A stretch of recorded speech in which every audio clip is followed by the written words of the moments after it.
दोस्तों आदाब, नमस्कार, सत श्री अकाल। मैं बिलाल अख्तर एक बार फिर स्वागत करता हूं आपका एक और नई वीडियो में। जैसा कि आप सभी जानते हैं, आप सभी के शहरों में निकाय चुनाव की तैयारियां शुरू हो चुकी हैं और उसी पर बात करने के लिए आज हमारे साथ मौजूद हैं डासना से चेयरमैन और आने वाले चुनाव में प्रत्याशी हाजी आरिफ अली। सर, पहले तो बहुत बहुत स्वागत है आपका हमारे चैनल पर। आपका भी बहुत बहुत स्वागत है, आपके चैनल का भी स्वागत है। सर, पहला सवाल मैं आपसे यही पूछना चाहूँगा, 5 साल आप चेयरमैन रहे, कौन से काम किए जो अब आप फिर दोबारा लड़ना चाहते हैं उसी चुनाव को, और आपको कितना मज़ा आ रहा है कि आप मतलब दोबारा उसी पद पे लड़ना चाहते हैं? वरना क्या होता है कि कोई ग्राम प्रधान लड़ता है फिर इंक्रीज करके जिला पंचायत विधायकी की तैयारी करता है, तो आप पहले चेयरमैन हैं और दोबारा चेयरमैन लड़ने जा रहे हैं, तो क्या कुछ मज़ा आ रहा है या? देखिए, पूरी 5 साल मुझे पूरा मज़ा आया अपनी आवाम की खिदमत करने के लिए। और मैं चाहता हूं कि जिस तरीके से नगर पंचायत डासना की आवाम ने मुझे प्यार और मोहब्बत से नवाजा, उसी तरीके से मैंने भी पूरे जो है ईमानदारी के साथ और मेहनत के साथ जो है उनको वफ़ादारी के साथ जो है मैंने उनका साथ दिया। और मेरी कोशिश ये है कि इंशाअल्लाह अगर दोबारा मौका दिया मेरी आवाम ने तो उसी तरीके से जितना अब हुआ उससे दुगना करके दिखाऊंगा।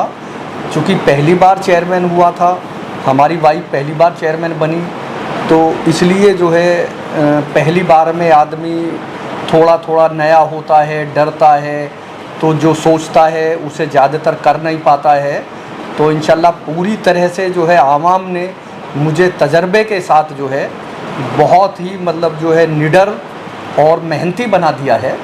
तो इंशाअल्लाह उम्मीद ये है कि अगर प्यार मिला जनता का इसी तरह से, तो जो भी विकास अब किए हैं, जो खिदमत पब्लिक की है, विकास के अलावा भी जो मेहनत हमने अपने कस्बे में की है, इंशाअल्लाह उससे दुगनी जो है अगली बार हम विकास करेंगे, मेहनत करेंगे। और इंशाअल्लाह कोशिश ये करेंगे कि अगर किसी भाई का कोई काम छूट गया है, किसी भाई का कोई काम हम नहीं कर पाए हैं, तो अगली योजना में इंशाअल्लाह उनकी शिकायत को भी जो है दूर करेंगे और इससे ज़्यादा मेहनत करके डासने का विकास, चहुमुखी विकास हम करेंगे। सर, आपने कहा अगर आवाम ने दोबारा मौका दिया, तो एक सवाल ये भी होता है कि आवाम आपको दोबारा मौका क्यों दे? किसी और को मौका क्यों नहीं दे? किसी नए चेहरे को या पहले से जो चेयरमैन है उनको मौका क्यों नहीं दे? बहुत अच्छा सवाल है आपका। मेरा मानना ये है कि दोबारा से मुझे मेरी आवाम इसलिए मुझे दोबारा से चुनेगी क्योंकि जितने भी चेयरमैन आए हैं आज तक कस्बे में, किसी भी चेयरमैन ने इतना वक्त कस्बे में नहीं दिया है, किसी के दुख दर्द में नहीं खड़े हुए हैं। क्योंकि जितने चेयरमैन पीछे हारे थे, जितने रह चुके हैं, वो सब बरसाती मेंढक की तरह और वो इलेक्शन में ही उतर के आते हैं पैरासूट से। सर, वो तो आपके बारे में भी यही कहते हैं कि 5 साल कुछ नहीं किया, अब इलेक्शन आ रहे तो नई नई योजनाएं बता रहे कि हमने ये भी कर दिया, ये भी कर दिया, तो आप भी उन्हीं के बारे में ऐसा कह रहे, तो ये तो जनता माने किसकी? देखिए, आप जनता से पूछिए ना, जनता बताएगी, ये मैं नहीं कह रहा। अच्छा। ये तो हमारी जनता बताएगी। भाई, हम लोग पैरासूट से उतर के नहीं आए, हम तो कस्बे की एक एक गली में पैदल चले हैं और आज भी पैदल चलते हैं और 5 साल रेगुलर पैदल चले हैं कस्बे में। और कस्बे के हर आवाम से, रिक्शा चलाने वाला हो, ठेली चलाने वाला हो, कार चलाने वाला हो, अगर मेरे आवाम के किसी भी जिम्मेदार साथी ने मुझे आवाज़ मारी है तो हाजी आरिफ ने ये नहीं कहा होगा कि आप मेरे घर आ जाओ। हाजी आरिफ ने उनसे ये पूछा कि आप कहाँ हो? उन्होंने कहा कि हम फला जगह बैठे हैं। उसने कहा हाजी आरिफ आपके दरबार पे आ रहा है। तो हाजी आरिफ ने घर जा जा के मेहनत की है और आज भी उनका प्यार मुझे मिल रहा है। वो बरसाती लोग जो 5 साल से घर बैठे थे, आज ड्रामा कर रहे हैं, कैंप लगवा रहे हैं, जगह जगह कैंप लगवा रहे हैं। कल जब लॉकडाउन का टाइम था, उस वक्त हमारे हॉस्पिटल में आप लोग देखते, खिदमत उसको कहते हैं। कोरोना के टाइम में हमारे हॉस्पिटल में लोग नीचे लेटे थे, टिपाई पे लेटे थे, बेडों पे लेटे थे, उस वक्त हम आवाम के बीच में रह के हमने खिदमत की। और जब गवर्नमेंट और सरकारी हॉस्पिटलों में हमारी बॉडी नहीं मिल रही थी, उस वक्त भी हाजी आरिफ पूरे कस्बे के साथ में खड़ा हुआ था। ये लोग अपने घर में सोए हुए थे, उस वक्त मेडिकल की ज़रूरत थी, तो उस वक्त मेडिकल इनको मुहैया कराना चाहिए था। हाजी आरिफ उस वक्त भी गरीब लोगों के साथ था, डासने की जनता के साथ था।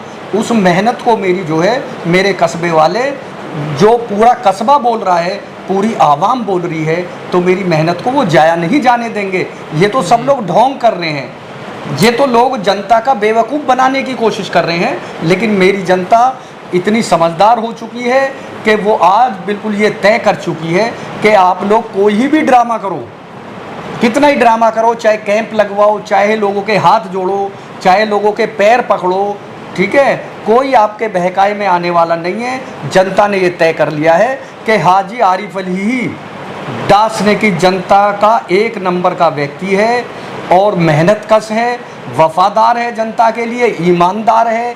5 साल में हमने किसी की ज़मीनों पे कब्जे नहीं किए, हमने किसी के फर्जी मुकदमे नहीं लिखवाए, मेरे किसी साथी ने, मेरे किसी परिवार के आदमी ने, मेरे किसी सपोर्टर ने किसी से नाजायज़ कभी हफ्ता वसूली नहीं की, जो पिछले चेयरमैनों के वक्त में रहा है। किसी की ज़मीन जायदाद नहीं कब्जाई, किसी झगड़े नहीं करे, कोई फर्जी मुकदमे नहीं लगाए। तो इसलिए मुझे अपनी आवाम पे पूरी उम्मीद है। इंशाल्लाह मेरी आवाम जो है मेरे साथ है, किसी के धोखे में आने वाली नहीं है। सर, आपने कहा मेरी मेहनत, जो मैंने 5 साल मेहनत किया, तो वो मेहनत आपने किस रूप में की, कौन से ऐसे कार्य किए, आप अपने कुछ कामों के बारे में बताएं जिससे कि जनता को पता चले कि हाँ आपने, मतलब जनता को एक तरह से रिमाइंडर भेजिए कि हाँ मैंने ये काम भी करा है, आप इसलिए मुझे चुनिए। देखिए, हमने डासने में ऐतिहासिक काम किए हैं जी, जो किसी चेयरमैन से नहीं हुए आज तक। और मैं आपके चैनल के माध्यम से ये बताना चाहता हूँ कस्बा वासियों को भी और जो लोग इलेक्शन लड़ रहे हैं उनको भी, हमने ऐतिहासिक काम किए हैं जिनका किसी के पास कोई जवाब नहीं है। पिछली 5 योजनाएं कस्बे में हो गई। मुर्गी फार्म पे वार्ड नंबर 2 और वार्ड नंबर 14 को जोड़ने वाला एक रास्ता था, जहाँ पे सैफियों के कब्रिस्तान हैं। वहाँ पे हर चेयरमैन ने कोशिश की रास्ता निकालने की, लेकिन कोई चेयरमैन वहाँ पे रास्ता नहीं निकाल पाया। एक रियासत तेल वाले थे, उनका प्लॉट था। जब नगर पंचायत वहाँ रास्ता लगाने के लिए जाती थी तो वो लोग उसको रास्ता नहीं लगाने देते थे, वो कहते थे मेरा प्लॉट है। और जब वो अपने प्लॉट की बुनियाद भरते थे तो दोनों वार्ड वाले लोग उनको बुनियाद नहीं भरने देते थे, वो कहते थे कि ये रास्ता है। हाजी आरिफ ने अपने पैसे से रियासत तेल वाले का प्लॉट खरीद कर, उसके बराबर में एक और हमारे सैफी भाई का प्लॉट था, उस प्लॉट को खरीद कर, एक रास्ते में लैट्रिन बनी हुई थी, उसको खरीद कर, उसको पैसा देकर अपनी जेब से वो रास्ता बनाने का काम किया। और मुखालिफों ने उस पर मुकदमा डलवाया, फर्जी मुकदमा डलवा दिया उस पर। लेकिन अल्लाह का शुक्र है कि वहाँ की आवाम ने देख लिया, वो रास्ता हमने बनवा दिया। प्लॉट वाले को स्वयं पैसे दिए, लैट्रिन बाथरूम वाले को पैसे दिए, और आज दोनों वार्डों का वो रास्ता बिल्कुल क्लियर है। 4 साल से वो लोग उसका फ़ायदा उठा रहे हैं और इंशाल्लाह जीवन भर उसका फ़ायदा उठाएंगे। वो किसी भी चेयरमैन से काम नहीं हुआ, वो हमने स्वयं का पैसा लगाकर उसमें और उस काम को किया है। उसके बाद एक ऐतिहासिक पुल था हमारे यहाँ, वो किसी चेयरमैन से नहीं बना, वो हमने बनवाया है। 204 फ्लैट किसी चेयरमैन ने अलाट नहीं कराए, हमने अलाट करे, उसमें गरीब लोग रह रहे हैं। आप देखिए जाके 2.5 लाख रुपए मोदी सरकार से दिलवा कर तकरीबन 1000 मकान डासने के अंदर हमने गरीबों के बनवाए हैं, किसी चेयरमैन ने नहीं किया। हमने डेंस की सड़कें बनवाई हैं मशीन द्वारा, किसी चेयरमैन ने आज तक मशीन से कोई सड़क नहीं बनाई। आप बता रहे हैं सड़कें बनवाए, लेकिन सड़कों को लेकर ही डासने में कई दफ़ा सवाल उठते रहते हैं कि यहाँ से यहाँ का रोड नहीं बना, ये रोड बना तो ये इतनी जल्दी ख़राब हो गया, इसमें भ्रष्टाचार हुआ। कोई रोड खराब नहीं हुआ, हमारा सारे रोड दुरुस्त हैं जो हमने बनाए हैं। आप पत्रकार हैं, आप जाके गाँव का मुआयना करिए। जो रोड टूटा हुआ है वो बना ही नहीं है पहले से। और देखिए, जहाँ तक रोड बनने की बात है, गवर्नमेंट पैसा देगी, जितना गवर्नमेंट पैसा देगी हम उतना लगाएंगे, फिर पैसा देगी फिर लगाएंगे। अभी करीब आप ये मानिए 35 से 40 काम अभी डीएम साहब के यहाँ एस्टीमेट बना हुआ रखा है उसका। इंशाल्लाह ने चाहिए इसी इलेक्शन से पहले वो काम भी पूरे होने हैं। और हमने जो आवाम से वादा किया था वो वादा पूरा करके दिखाया है। हमारे कस्बे में एक जाम लगता है रतन डेरी की तरफ, छज्जे बाजार की तरफ, तो हम मखदूम साहब के पुल से उस्मान कॉलोनी तक नाले की पटरी पर एक बाईपास बना रहे हैं। तकरीबन 80 से 90 लाख रुपए का काम है। वो काम हमारा पास हुआ है, उस पर काम चल रहा है। मोटे मोटे रोड़े उस पर डल चुके हैं, मिट्टी उठ चुकी है। कानूनी प्रक्रिया की वजह से वो थोड़ा अभी रुका हुआ है काम, इंशाल्लाह वो भी जल्द होगा। ये ऐतिहासिक काम है, ये आज तक किसी भी चेयरमैन ने नहीं किए। ये भी कहा जा रहा है आपके बारे में कि अभी अभी मतलब इसी साल में ज़्यादा काम करा रहे हैं जिससे कि आने वाला इलेक्शन अपना सेट कर सकें। गलत कह रहे हैं लोग। देखिए, एक तो मैं आपको बता दूं, काम हमारे 5 साल से रेगुलर चल रहे हैं जी। जब 2 साल लॉकडाउन में चले गए तो आप ये बताइए हिंदुस्तान के किस कोने में काम हुआ है? 1 साल जब हम आए स्टार्टिंग में तो हमारे यहाँ बाबू और ईओ में झगड़ा चल रहा था। हमें 1 साल तक अधिकारी नहीं मिला काम करने के लिए। हमारे यहाँ चार्ज एसडीएम साहब पे, एडीएम साहब पे रहा। तो काम तो अभी तो होंगे। अच्छा भाई 2 साल लॉकडाउन में चले गए और उस लॉकडाउन में भी हमारा पैसा लगा। सुंदरदीप में हमने जो है वहाँ पे जो है कोरोना सेंटर बनाया, उसमें नगर पंचायत का पैसा लगा। जी। आपके आईएमएस में हमने सेंटर बनाया, उसमें नगर पंचायत का पैसा लगा। एक अध्यात्म नगर में जेल बनी, उसमें नगर पंचायत का पैसा लगा। नगर पंचायत ने अपने फंड से जो है खाना खिलाया गरीब लोगों को, उसमें पैसा लगा। तो इस लॉकडाउन 2 साल लॉकडाउन में जाने के बाद ये विकास है, और ये विकास भी रिकॉर्ड तोड़ है। जो लोग 3-3 बार चेयरमैन रह चुके, आज सड़क बनाई और 2 महीने में उखल गई। ठीक है, इस तरह के लोगों ने काम किए। लोगों ने कागजों में पैसे ले लिए, रोड नहीं बनाए। ये हुआ है पिछली योजनाओं में। आपका मैंने वो देखा था, फेसबुक पोस्ट देखी थी कि आप हर साल 21 गरीब बेटियों की अपनी तरफ से शादी कराते हैं। वो भी एक ऐतिहासिक काम है हमारा। किसी चेयरमैन ने आज तक दासने में नहीं कराया। अच्छा। एक भी चेयरमैन ये नहीं बता सकता कि जो है किसी ने किसी की बच्ची की शादी कराई हो। तो वो काम हमने किया है। और आपने इस बार साइकिलें भी बांटी हैं बच्चों को। 100 साइकिलें हमने बच्चों को तो बांटी है। उस पर भी एक सवाल बनता है कि आपने इस बार साइकिल बांटी, तो पिछली 4 साल जो थी आपकी, क्या उनमें बच्चे पास नहीं हो रहे थे जो आपने उन्हें पहले से आपके मन में क्यों नहीं आया? ये इसी साल क्या मतलब ये वही हो गया ना, जो भी आपके विरोधियों ने तो मुद्दा मिल गया कि इसी साल कराए तो चुनाव जीतने के लिए करा होगा। तो अब विरोधी भी तो इलेक्शन लड़ रहे हैं जी। जो 4 साल से बच्चे रह रहे हैं, उन बच्चों को मेरे विरोधी दे दें।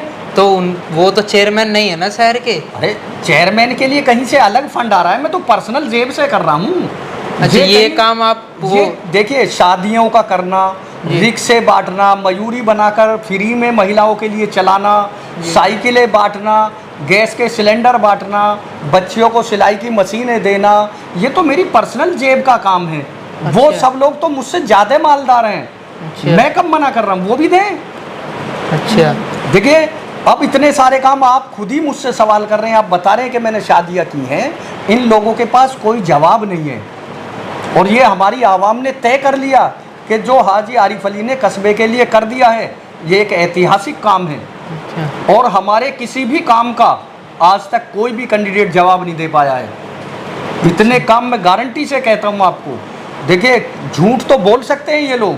अभी कुछ लोग झूठ बोल बोल के महिलाओं के फार्म भर रहे हैं।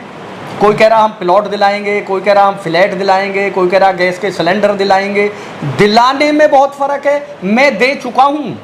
अच्छा, आप मैं 5 साल से रेगुलर पब्लिक की खिदमत कर रहा हूँ। गैस के सिलेंडर हमने दिए, सिलाई की मशीनें, हम मतलब जो ज़रूरत है जी, हमारी माँ और बहनों की या हमारे कस्बे के लोगों की जो ज़रूरत है, उसको मैं हर चंद कोशिश करता हूँ कि मैं उसको पूरी करूँ। कुछ लोग कहते हैं हाजी आरिफ ये बांट रहा है, हाजी आरिफ वो बांट, मैं कुछ नहीं बांट रहा जी। मेरी आवाम को जिस चीज़ की ज़रूरत है मैं उसे दिलाने की कोशिश करता हूँ। तो अब आपको क्या लगता है चुनाव जीत पाएंगे? प्रत्याशियों की संख्या बढ़ती जा रही है। अरे प्रत्याशी 1000 हो जाओ जी, मेरे पे क्या फ़र्क पड़ रहा उससे। अच्छा, इलेक्शन बिल्कुल स्पष्ट है। हाँ। पूरी आवाम कस्बे की ये कह चुकी है कि हाजी आरिफ अली के सामने कोई नहीं रुक पाएगा, किसी की हमसे टक्कर नहीं है। अच्छा। एक तरफा इलेक्शन है बिल्कुल। और जो आवाम हमारी साइलेंट बैठी है जी जी, वो बिल्कुल ये तय कर चुकी है। ये तो कुछ लोग हैं जो हाय हुल्ला कर रहे हैं, इनसे कुछ नहीं हो रहा। अच्छा, बिल्कुल स्पष्ट इलेक्शन है।